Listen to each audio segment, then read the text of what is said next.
Orianna and Azir, or Orianna and Rise in that first game being taken away, so seems like that is going to be a consistent theme here throughout the series. And it is worth noting that a lot of the pairings with Azir are still up and available, so if we want to see either of these teams be bold enough to pick up that champion, I do think that their respective junglers have decent enough pairings to shore up potentially some of the early game weaknesses that have been known for Azirs of the past. But beyond just looking at the mid jungle, I'm also really interested because we did highlight Bin in game number 1 as kind of that MVP, was also voted MVP of that game. What BLG are now going to be handing over to him, because like we said before game number 1, he's kind of been the guy who has put on some of these tanks, put on some of these side laners, but they gave him Ambessa in that game number 1, a lane dominant carry, and he was absolutely able to deliver. So maybe kind of throwing us off of what we expected here of Bin in the playoffs. I do wonder what they'll pick up for Bin this time around, especially because Ambessa was such an early priority. Again, we mentioned it, but possibility of the flex pick for that also makes it a really good thing to grab early on in the draft. This time, however, first draw is going to belong to JDG, and Jarvan unbanned. JunJia is 100% win rate on Jarvan across the regular season and the playoffs, so I'd pick it too. 5-0? Yeah, and I also think that the Jarvan is really good at complementing the strengths of JunJia as a player, simply because we saw it kind of at the end of game number 1. He was looking for a creative angle onto Bin before Bin inevitably just snap engaged onto Gala. But this has been something that I think JunJia has been really, really good at, going for some of these more creative pathings, being able to find these little pockets of vision to sit in for a flank. And Jarvan absolutely unlocks that strength for anyone that pilots him. Ooh, we are throwing down the gauntlet here. Yep. Gala and Vampire, they don't want to lose another laning phase. We're going to pick Korkinami and pray. So a lot of explosive measures here for JDG. The ability to make a snap engage, whether that's with Jarvan or even with the Nami wave later on. BLG, though, are going to kind of build out more of a slower front-to-back team fight. I'm kind of surprised to see Wukong get so much priority this early into the draft. Just by way of, we've kind of seen this champion fall out of the meta. I do love having Ashe Seraphine to kind of slow things down, and then in the mid game, mid to late, you just make picks on whatever side of the map you want to do, whether it is just on mid lane or even making the 5-on-5 standoffs when we're talking about objectives. Gnar for Bin is awesome. Now you can take away some of the even worse matchups. You already have things like Ambessa and Jax gone thanks to Fearless, and you can take away some of the more annoying matchups you might get later on. Things like even the Kennen that we've seen, or even things like Gwen, which Xiaoxu has piloted. I really like the look that we're going to see from Gala here, the potential for it, though. Like we mentioned, the Ashe Seraphine, very frustrating to lane into, but Corki's turned that matchup around before in the playoffs. Sylas, however, an important takeaway already, because you've got such big ultimates on BLG's side. I think this is a really nice just respect to HongQ that he can likely pick it up, can likely pilot it pretty well, even into Night, as HongQ's job really has been not to style on Night, but just to make sure that he doesn't do as much. And it almost feels like a declaration here from BLG, because kind of going back a little bit, they picked the Ashe and the Seraphine into the Jarvan, which historically Jarvan has had a really good time into, because both those champions are immobile. You get caught in the Cataclysm, and you're kind of just set up for death row. So now I think the rest of BLG kind of have to go just really hard on the disengage train for the remainder of their picks. We're seeing that with the Gnar. The shove is available to be able to disengage the Jarvan if he tries to flag and drag onto the backline. I wouldn't be surprised if Talia is something that Knight heavily prioritizes as another way to get JunJia away from his backline. And just all of these picks trying to buy range for Viper and onto free hit in these fights, because so far JDG, even though they've got really good engage, are very short range and don't really have big answers to, I feel, this Ashe and Seraphine that aren't countered by BLG. Man, I was getting really excited because in my head I was like, is this just a LeBlanc Kha'Zix? We've already seen this pairing from BLG before, and I think from what JDG are showing, Kha'Zix would have been great. We're going to get the Poppy instead, though. This champion is again, one of the most banned champions currently in the playoffs, and especially for BLG, you always have to be worried about either Shun or On playing it. But in this instance, it is going to be going over to the jungle of BLG, which will give them really good snapback, especially with the pairing with Seraphine. This terrifies me because BLG are changing the style of their composition really drastically between games 1 and 2, and JDG already should feel like they have to play catch up to game 1. You can see them getting a lot more, I want to say, like, potential in this draft in terms of champions that can burst you down very quickly to answer what BLG had. A Mel lock-in for HongQ certainly adds to that, though. The threat from his Mel was definitely felt in their Weibo series. We have so much poke, we have no front line. This JDG comp is going to be going forward at all times. At any point in which BLG force you to take a step back, or you are not first on an objective, it'll be a little bit more tough for them. I mean, BLG, you ever find them in the river? There's going to be an Ashe ultimate, but you can reflect that. There's going to be a Poppy. No one's stopping this champion. And now we're getting Knight's Syndra, man. I just think that there are so many angles for BLG to play more flexibly around these 5v5s, and JDG are gonna really have to play a very strategic game of whittling their opponents down. BLG have 5, I'm gonna call it 5, it could be more. They have at least 5 don't touch me buttons, and that's kind of crazy when JDG's whole job is to get on top of you, especially the top side of the map. Of course, Xiaoxu and JunJia are going to be people that we're watching quite a bit. I will say, to add a little bit of cope to this whole thing, JDG, for as much as they have not a whole lot of frontline, they do have a lot of poke that BLG can't really answer. And I think we're going to have to see maybe a bit of a story of opposites here. I mean, we remarked on the priority that BLG were able to get in the bot lane and how Shun was able to make use of that in game number 1. Now, though, you could potentially have a lot of shove in mid. You could potentially have a lot of shove in top lane. We'll have to see if JunJia can make use of that and maybe try and bully out this Poppy early on this top side, because you're definitely not getting prio in that bot lane. No. And maybe that could also be an area where this Jarvan could attack. Not this again. I don't want to see the cowbell, please. How how is this something that we paid for? This is a paid amenity for our Split 1 Grand Finals over in Suzhou. We've just decided, yeah, we're going to continue to have cowbells with both of the mascots of JDG and Bilibili.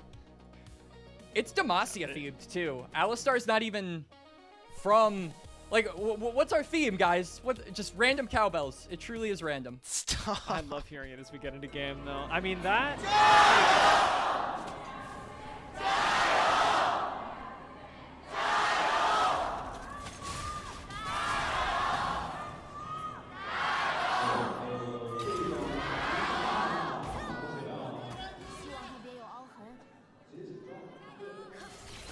All right, well, we'll see how these lanes go. We wanted to see an early bit of push here from the bottom lane. Again, when you have Tidecaller's Blessing plus Gatling Gun, very, very difficult combo to break.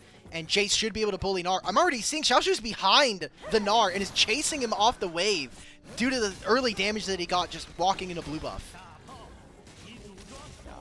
Xiaoxu gonna have to try his best, especially these early levels. What? This is what we wanted to see. Early invade. I mean, this could very easily work out for him, but he'll actually not choose to flash over the wall, leaving Shun to walk the bot side. 200 HP and a few camps, I guess. Really good stuff there from JunJia. I mean, he must have watched some Kyrie videos on the 5-second rule. Bro goes from Raptors, waits in vision a little bit, and then immediately jumps onto the Poppy when he has the opportunity. This is what we wanted to see. JunJia already stamping his foot on this top side, forcing a vertical on the Poppy, and that's what we want to see with these lanes constantly pushing. JunJia can always be active around some of these more volatile matchups. Oh, and this is just going to go from bad to worse for Shun here. I mean, even if he decides, Knight, just cancel the recall. Thank you, brother. I thought maybe we'd see an invade. I mean, last game we saw Shun take a bunch of invades, and it worked out for him at the end, but you know, towards the middle of the game didn't end up doing all that much. We saw JunJia with a pretty big lead as we got into the mid game there. So instead of recalling, now we're just going to have even clears. There is a health pot here for JunJia, so he's going to maybe just trade a single blue buff. I don't think that's going to really make or break this game early on. No way. No, he's not fighting this, surely. He's going to slam JunJia into the wall, but not a whole lot to come of this. Fortunately, BLG had push in bot side that enabled him to walk in at all, but this actually pushes JunJia out of the bot side entirely and changes the game for Shun. It was bad. It's all right now. It's two camps. It's two camps. We traded, basically. He's going to get blue buff. They're going to trade Scuttle. If Shun doesn't take the Gromp, then fine. That means that JunJia is technically up one camp, but all in all, I think we're still seeing very similar game patterns. Bot lane has shove, move into bot side jungle, get the timers. This has been a pretty common theme. Just with Ashe Seraphine alone, I feel like as a duo, you pick this to be able to unlock more aggressive pathways for your jungler to take. And it's more reactive in the case of Shun here in game number 2 because he did get invaded by JunJia really early on, but still giving that possibility over, and we'll probably keep that door open for a good amount of time. We'll just have to see if Shun, with the weird, wonky respawn timers, if he's able to actually make use of that and start putting the pressure onto JunJia. Nice trade bot side. I am noticing as well, HongQ's having a pretty good time in mid lane so far. I mean, I don't want to eat my words, but the Mel has been doing pretty well in this matchup. Up 2 CS? I mean, the game's over. Can we just go game 3? I mean, hey, he had priority in mid, and when his jungler was getting invaded, he did not move. He just stood there and took the CS. That's a true mid laner right there. I Don't can't assist move, your bro. jungler when they're getting invaded. Yeah, like, this is a, I scratch your back, you scratch mine. If you come to my lane and you get enemy mid flash, I'll come and invade with you. Shen, we have the timer on the Gromp. Let's go for it. But, yeah, the bot lane's backing off. So Shen's going to say, you know what, I'll take a little bit of a reprieve. Knight even drops into Fog of War, so probably going to just be a smite fight for the Gromp. I think JunJia wins it, and actually might win a whole lot more. HongQ actually not going to be safe despite the reflect, and JunJia gets to try and tank for him, but unfortunately, no flash on Mel means that HongQ dies a very sorry death for first blood. We can see JunJia just trying to reclaim control, but Knight was freed up. Finally a push on the Syndra, and immediately once he gets that, BLG take advantage of it, managed to get the first blood, and this is a really good start for BLG. We talked about it in the draft, but we favor this comp in the mid to late game. When they're able to group up, they're a lot more lethal than JDG. JDG really have to be proactive in these early levels, and so far, haven't really been able to do so, Al. Ooh, this is tight from Shun. Dodges out on the E route from the Mel. Also dodges out on the Nami bubble. Going back to live, it looks like Xiaoxu's probably gone. And yet, yeah, he looks so good, and yet. Sometimes the mid laner just shows up in your lane, and this is kind of what we talked about earlier, right? HongQ had a little bit of wave priority, wasn't able to convert it. Knight, as soon as he gets any priority at all, he roams up to the top side and secures a kill for his top laner.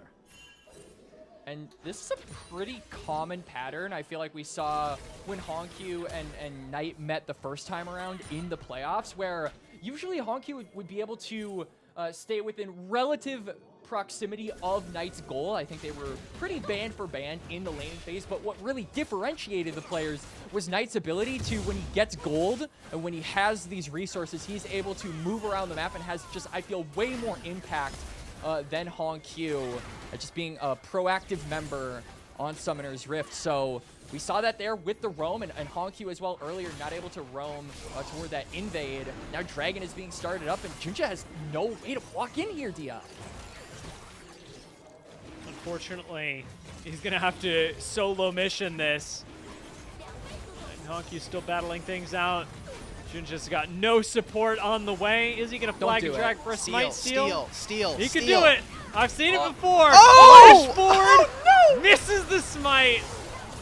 Flags and drags into the steadfast presence. JunJia is suffering, but at least he gets an answering kill. Gala's here as well, and he picks up another. Despite not getting the dragon, 2 for 1, I will say is an acceptable amount of silly for JDG. I'm look, he flashed over the Poppy ultimate. That's a fairly hard skill shot to get over with the flash, but the smite afterwards wasn't as tight. So far, Xun has been really on top of his smites this series alone, whereas JunJia in their last bout was definitely the better in this department. But you got a really big win for yourself. That was multiple kills, as the flash away from both Corki and Nami. So whether that is the grubs that are going to be spawning in just a moment here, or Xun, who is currently pathing down towards the bottom side, these are all things that we can revisit as BLG to open up even bigger leads and try to get more of those turret plates that they've been coveting. And it's not being taken right off rip by BLG, despite Bin having Prio and Knight being deployed onto the map. They are not going to take that objective right out of the gate.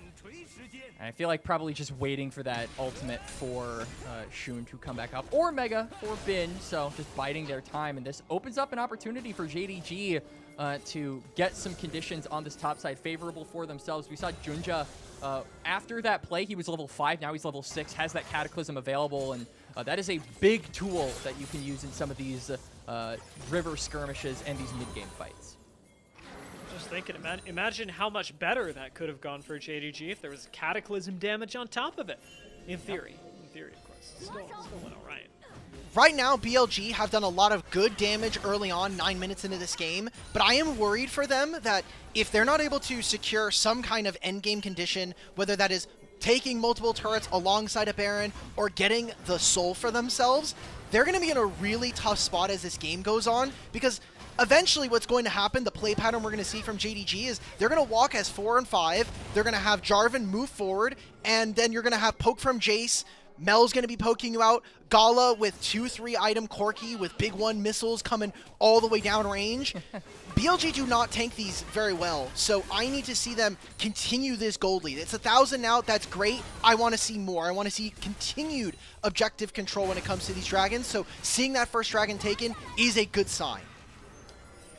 Especially first couple of tier 1's going to be really important, because if JDG have that safety, it becomes all the more dire, say, for BLG. First Enchanted Crystal Arrow headed out towards the mid lane. No rebuttal left, and Knight gets a free stun off this as well. That was a nice arrow. That's all I got to say. Yeah, Viper from downtown lands the arrow. Free kill over to Knight, and this will be the Syndra's second. So we talked about the lack of frontline here for JDG. And when you've got a burst mage like Syndra at a 2-0-1 scoreline 10 minutes into the game, constantly stacking those splinters as well, making her more lethal as the match goes on, it's not a great trajectory. JDG are going to have to try and correct that. We can see JunJia is going to try. No. Does have Cataclysm, uses it to dodge the Encore for now, but it's a 4v3 in the bot side, favoring JDG. HongQ's teleported down, Knight unable to match, and Gala will collect yet another kill. 2 kills for Gala in this game. Definitely something to be worried about as BLG. You could see we're getting a little bit of desperation, I think, already here. I mean, JunJia misses a very easy flag and drag onto the Seraphine. The Poppy ult from Xun doesn't land, so at least both teams are partaking in the festivities here. But look at this. Knight fades into top side of the river. Jace has to be afraid. Another turret plate going over to BLG and Bin. And now we're going to be heading into a dragon in a minute, and now I'm looking at no TP from Mel, and still we're down this summoner spell from Gala. No cleanse could be a really big game changer once all of these other ultimates for Bilibili come up. And also, the flashes for the BLG bot lane are going to be up by the time this dragon spawns, so that extra little bit of safety for Viper and On to be able to get out of a Cataclysm, which they were unable to do, or On specifically was unable to do in that last fight, thus leading to his death. So JDG, when they go for that snap engage, they have to be very mindful of BLG's slipperiness with the summoners all up for themselves. Look out for Enchanted Crystal Arrow as well. That's a pretty short cooldown, and Viper's got it right now. Could fish for something new. Rebuttal cooldown in the mid lane, something that HongQ will definitely be hanging on to a little bit more than he was so liberal with it in the lane phase. As Dragon comes up, Vision still belongs to BLG. Viper and On are able to fade up here, and for all JDG know, this objective's going down right now. I mean, Jarvan's coming back now, so the best look for JDG is going to be them chasing them out of the pit, but I'm struggling to see that from them. So JDG gonna give it the first 2 dragons of the game. Though. Oh. JunJia doesn't get into the pit and will secure dragon for BLG. Disengaged from JDG. He's going! JunJia, however, does flash forward. Flag and drag not going to connect. Flash encore from On, though, catches 2. Steadfast presence protects the back line.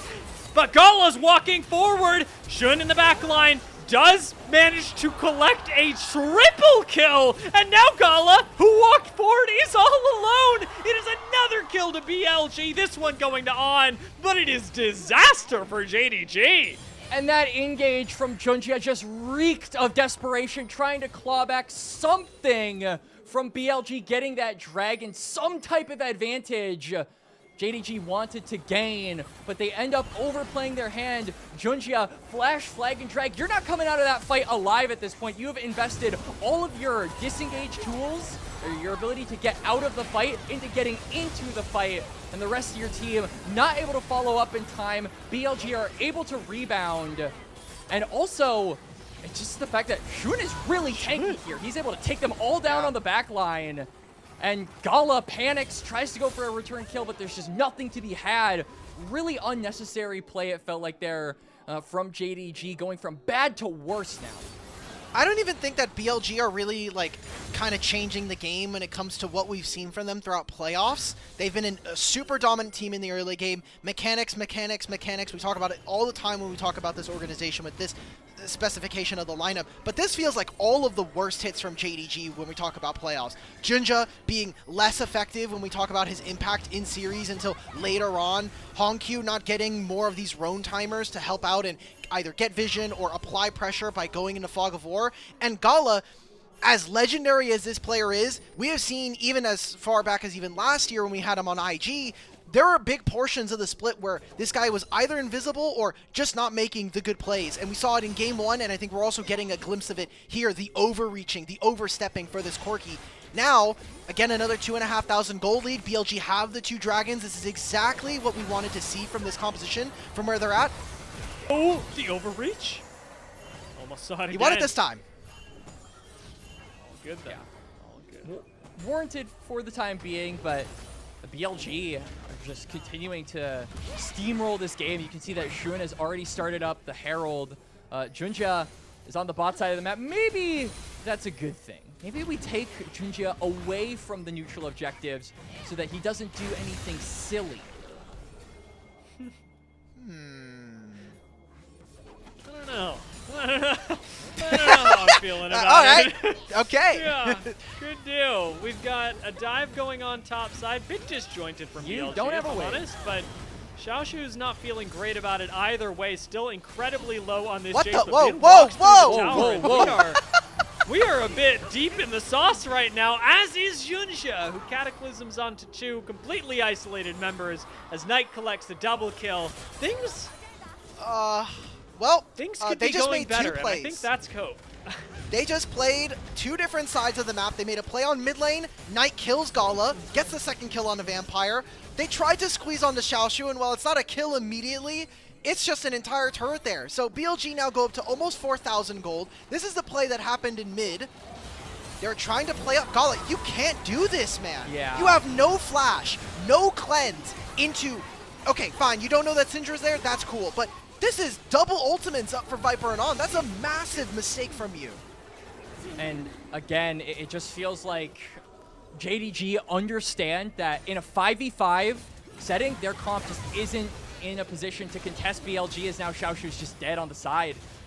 Yeah, no turret safety, and it's tough because, as you both had mentioned, this is a JDG that I think isn't respecting the fact that they don't have a front line, and unfortunately, Jace isn't going to live very long, doesn't have a lot of tools to get out.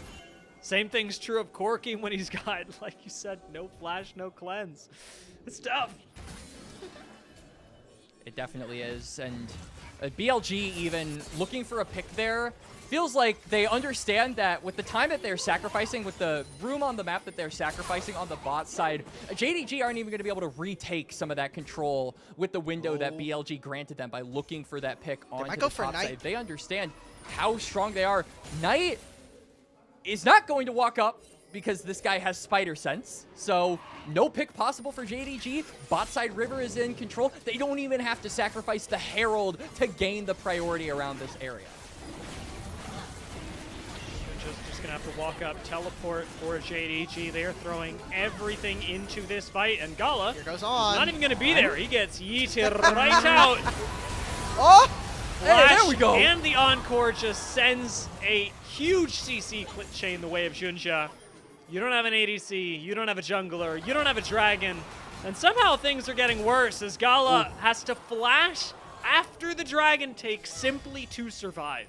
Herald will get a JunJia, and they get the turret mid, and they get the third dragon. And by the way, did I also mention that they got Herald in all 3 grubs? Every single objective here in this game number 2 is going over to BLG. And we're seeing now, JDG, it is a hard comp to play. And still, if we can get to 25, 30 minutes, I still see some avenues that JDG can come back into this game, but a Hextech Soul is going to basically be the last nail in the coffin for them in 4.5 minutes. So you might not have the time to make it to 25. You're going to have to find some angle to bounce back or break this game where it is.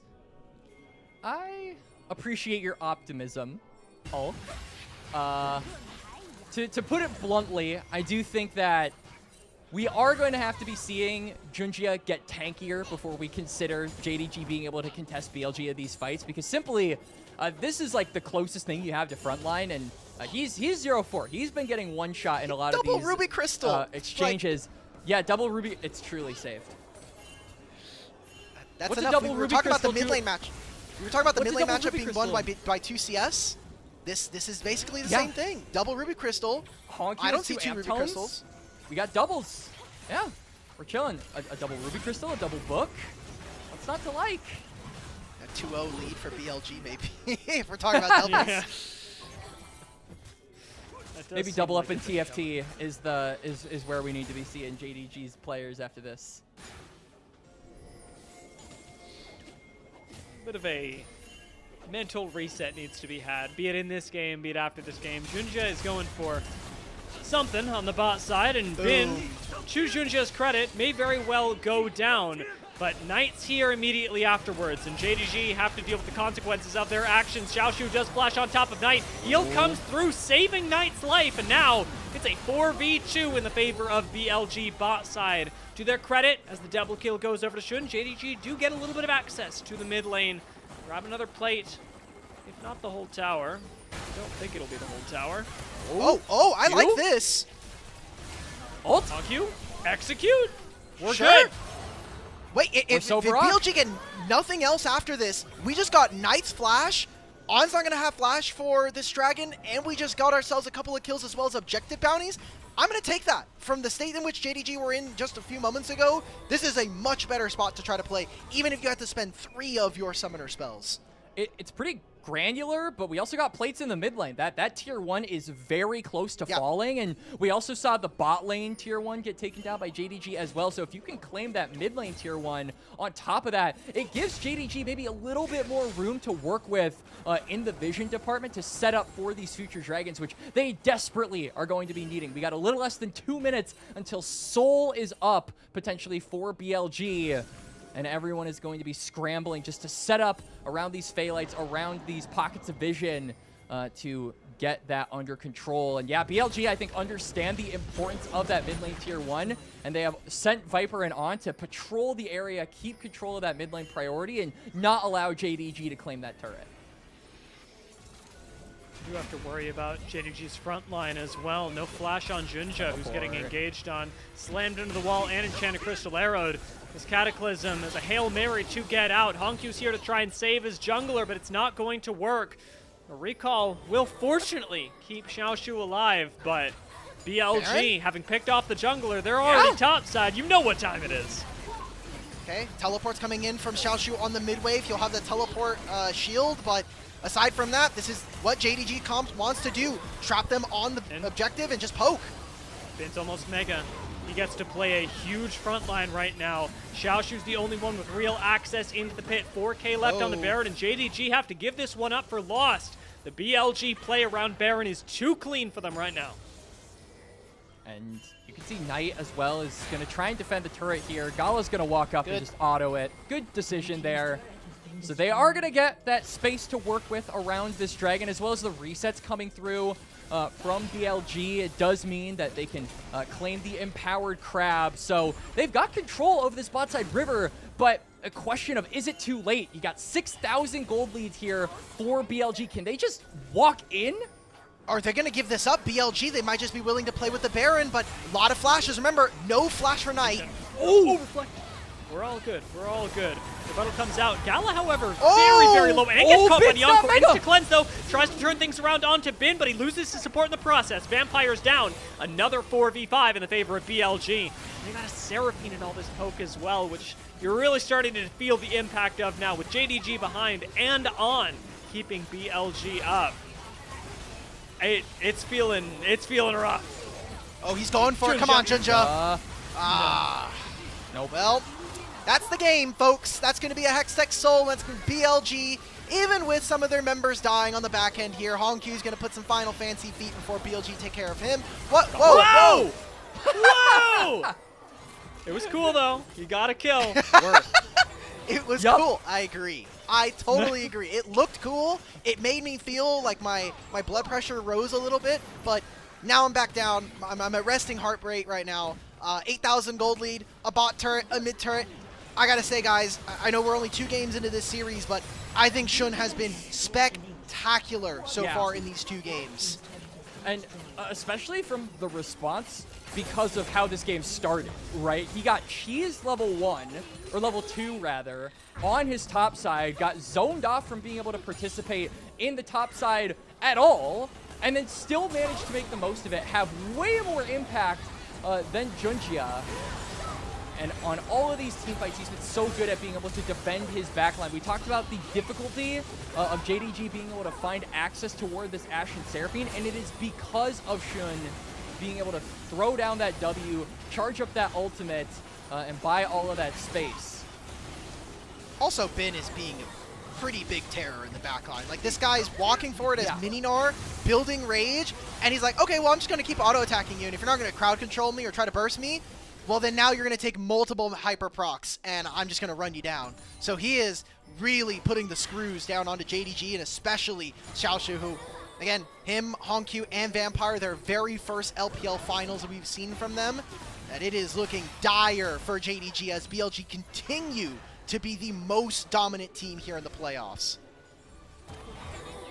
JDG just don't have a leash to put on anybody. Like, you try and throw the few engage and hard CC tools you have at anyone on BLG, and you are still left facing down an immense gold lead. Mikhail's keeping Vampire up from what was an enchanted crystal arrow in base, something that BLG absolutely still could have taken, and that's the threat. BLG can engage anytime, anywhere. They don't have to worry about anything, and they've still got plenty of time to harass these last couple inhibitor towers that stand between them and a victory. JunJia CC'd and once again sent right back to base. Just gives BLG even more time. And we highlighted maybe the difficulty for this BLG comp to siege, but they make up for that with just the range that they have. JDG are trying to clear out these waves, but they're sacrificing a decent amount of their health bars in order to do so because BLG are hitting them from so far away with that Hextech Soul as well, making it just that much more worse. So yeah, they're going to be able to whittle down this turret slowly but surely. All right. They still have El JunJia. So if you're thinking, man, this is looking like a one-sided start to the finals. We're almost 2-0 basically at this point in the game. The gold lead that they have, 10,000. You gotta ask, historically speaking, JDG are gonna have to break big mentals here. Never, ever has the team from the lower finals, after going into the uppers, ever won the LPL. This would be a massive turnaround, and with where it's looking, we might even have to get a reverse sweep here in the grand finals. Yeah. It would mean, I think, a lot for these JDG members to be able to lift the trophy. I think a lot of people think to HongQ and JunJia, the big star imports of the LPL, kind of coming in with a lot of expectations and being able to match those. I think getting to finals period on your first split is a really big achievement, but for JunJia in particular, it would be 8 for 8 if he managed to win this one. The streak would be broken if BLG managed to take this series, and then HongQ, the only other time an import from the LCP, LMS, PCS region, whatever you want to call it, has won their first split importing into the LPL was, I believe, with Karsa on RNG in 2018. So it has been almost not like 10 years since that was the case. It's been 8 years basically since that was the case. HongQ would be the second player ever to do that. But BLG, these guys are the dominant factor in the LPL for a reason. And by that same token, right, we're talking about what this series means for JDG and how great it would be for them. For BLG, it is not so much about, wow, how amazing would it be if we won the final. This roster is built to win in the finals. They are built to win every split. And while for JDG, it is about rising above expectations, BLG, to lose today would be to fall short of what they've set for themselves and what others have set for them. Engage on tonight is going to go out. Encore doesn't connect, but Knight still alive, just dealing with the Jarvan. Finally will get executed by HongQ. That not even the focus of BLG, though. Elder! They take the Baron in the meantime. It's 50-second death timer, and it's also flash burned as well. JDG are in a 4v5 situation. They can look to maybe go for an Elder fight here. That's their best bet. That's their only bet. Still 4v4. Still 4v4. BLG. Shun gets a double knock-up. Forward goes Viper. It is 1, 2. It is 3 and 4. Picked up. A double kill for Bin. And Xiaoxu shows up just in time to back to base. I mean, you talked about it maybe being their best shot, but when you're down 12,000 gold in Hextech Soul, that's basically a pinhole when we're talking about any kind of choice there for JDG. This is going to be BLG continuing to end this game in dominant looks. 2-0 start here in the grand finals.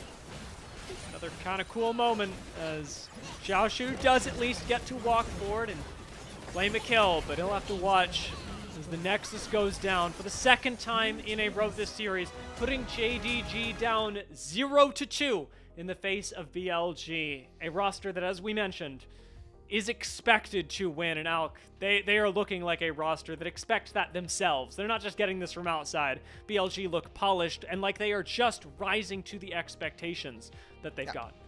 Bringing in Viper was with the expectation that not only are they going to make multiple finals, that they're probably going to win a lot of those, and trying to deal damage internationally. Last year was the most disappointing split that we have gotten from BLG at an international level, but now with Viper and maybe a little bit more sauce, bringing in Shun, bringing him back onto the lineup, it is really apparent so far that, for now anyway, BLG are going to continue to kind of cut away at even JDG's one claim to fame, which is mid to late team fighting. If you never get there in the first place, you're never going to have a chance to win or play the game. And it felt like that comp really wasn't tailor-made to play to JDG's strengths. We talk about the team fighting, and this was a comp that really couldn't team fight. They were really forced and kind of shoehorned into making proactive plays early on, and you could see them over-forcing in order to try and achieve that goal, but just adding fuel to the fire that is BLG, burning them down with every consecutive play that goes their way. But I want to take a look at some of the other players, I think, that the mainstays of BLG and how it would be a big deal for them to win this series now that they are up 2-0. I'm looking at On in particular. This is a player who has kind of been thought of as a match set relative to him and Elk being a bot lane that have basically been together for a lot of their tier 1 career. So On being able to win a championship without his partner in crime, Elk, in the AD carry role, I think would do a really good job and do a lot for him individually to separate himself and to really stand out as a player by his lonesome. Stakes really rising, and it looks like BLG, at least with a 2-0 lead We're feeling comfortable, but let's see what our desk thought about that second game.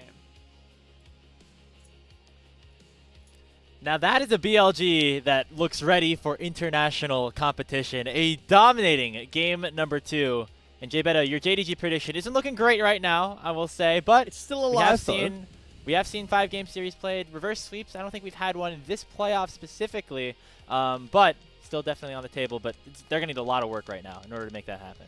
Yeah, I think BLG have done their homework. I think it was on the podcast, like, both of these teams are going to have a lot of prep, a lot of time as well, but BLG obviously have more time. It feels like they came tonight more prepared.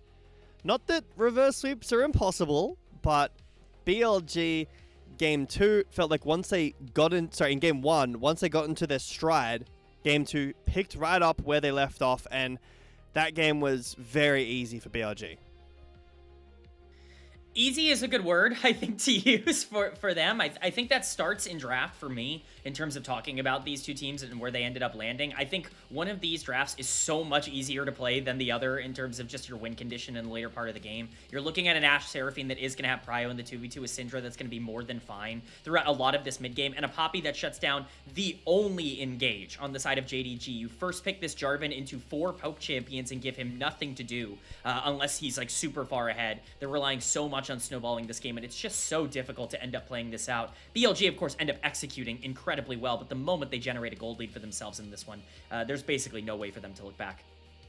Yeah, I mean, the way that this game started out, BLG 100% needed to, or kept their foot on the gas after they had one small little victory. I mean, this Ashe arrow from Gala, or from Viper, I should say, really just the icing on top of the cake of what was already a very strong early game here for BLG.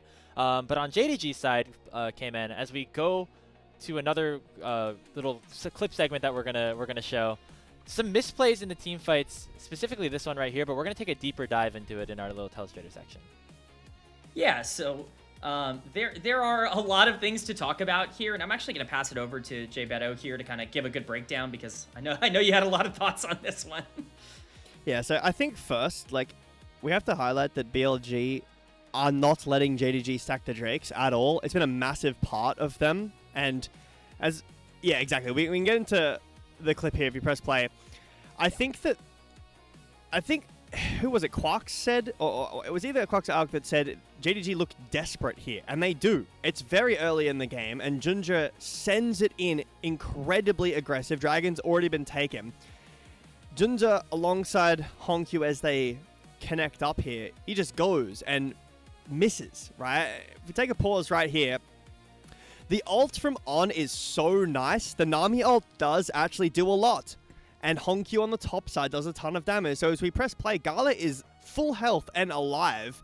The backline is really low after that ult. If you pause here, Gala is primed to take over the fight here. He could go bot, he could go up. And I think that he doesn't really commit to either side. He just flashed in, could have maybe dashed, but exactly. He's kind of getting his ankles broken a little bit here. And it ends up, Shun goes into fog, so he's not able to die either. Gala dashes forward, Viper flashes away, and it's not like Gala made any massive mistakes here, but because we're not seeing, like, hey, Gala's the one with the lead, because we're not seeing Gala really pop off in this fight and take over, BLG just get this massive lead, and the Dragon stacking too. Yeah, I know a lot of our criticisms for JDG in these telestration sections have been on Gala in the bottom lane, and it might seem a little bit unfair at times, but this guy has been the one to get a lot of these resources. He's been the big carry for JDG throughout a lot of their early seasons so far, and he's the most tenured player. Kman, that generally means that he should be the one in a grand finals to take that that next step, and that just hasn't happened yet in these big moments. And that's the problem, is they're drafting for that. They are prepping for Gala to be the player on their team that can carry them through a lot of these big moments, and it's just not happening. The mistakes on the Yunara in terms of the positioning in Game 1, the indecision on the Corki in Game number 2, despite being, again, probably the strongest player on the map for at least a period of time in terms of that second item power spike with Corki that we know can take over games. It's a problem right now for Gala. It is clear that one of these teams is more prepared to play around their stars than the other. And we definitely saw that, but what a game from the Poppy here. You know, pretty strong in draft, and I think Shun made it worthwhile. I'm not going to lie. I did not realize he had 10 kills, probably because I started tuning out and just getting ready for the death segment about halfway through the game because I knew it was over at that point. But yeah, we were excited to see this phase rush on the Poppy here, Jbetto, going a little bit more on the aggressive end. It started with that invade, or the counter invade, I guess we should say, and then kind of just went snowballing from there. Yeah, it's an interesting pathing, I think. You know, after getting invaded, I think we were talking about it, he did Gromp, got his blue invaded, then he did Raptors, and then went to enemy Wolves. So it was some pretty creative pathing there. I think that Shun has had a good series so far, but the Poppy pick, we're talking about this early Jarvan rotation, where the Poppy gets picked into it, and it was, at the time, like, just meant to shut down the Jarvan, but then there was nothing else picked that goes forward, right? Like, yes, you can move forward with your poke comp, and Jace can fight and brawl, and Corki can dash in with Nami, and that's fine, but there's no actual engage other than the Jarvan, so the Poppy completely counters that, and then Syndra does the same thing, so really good drafting from BLG. I agree with you, Kman. I think it's a very tough draft to play from JDG, and backs against the wall here. This is it. You know, one more loss from JDG, and they're out. BLG will win. Yeah, reverse sweep is going to be necessary for JD Gaming to pull off the upset from the lower bracket. As we mentioned, something that has not happened since this double elimination bracket format took place starting in 2021. We're going to see the draft and everything for game number 3 shortly. We're going to take a short break, and when we come back, we'll see if JD Gaming are able to stay alive here in the grand finals of the LPL.